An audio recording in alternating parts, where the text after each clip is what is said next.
Every Who down in Whoville liked Christmas a lot, but the geezer who lived just north of Whoville did not. The geezer hated Christmas the whole Christmas season. Now please don't ask why, no one quite knows the reason. It might be his head wasn't screwed on just right. It could be perhaps his shoes were too tight. But I think that the most likely reason of all may have been that his heart was 2 sizes too small.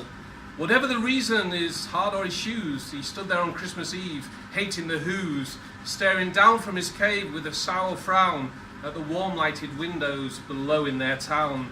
For he knew every Who down in Whoville beneath was busy now hanging a mistletoe wreath. And they're hanging their stockings, he snarled with a sneer. Tomorrow is Christmas, it's practically here. Then he growled with his geezer fingers nervously drumming. I must find some way to stop Christmas from coming. For tomorrow he knew all the Who girls and boys would wake bright and early.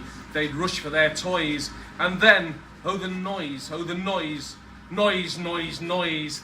That's one thing he hated, the noise, noise, noise.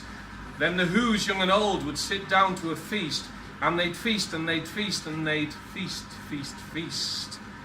They would feast on Who pudding and rare Who roast beast, which was something the geezer couldn't stand in the least. And they'd do something he liked least of all. Every Who down in Whoville, the tall and the small, would stand close together with Christmas bells ringing. They'd stand hand in hand and the Whos would start singing. They'd sing and they'd sing and they'd sing, sing, sing, sing.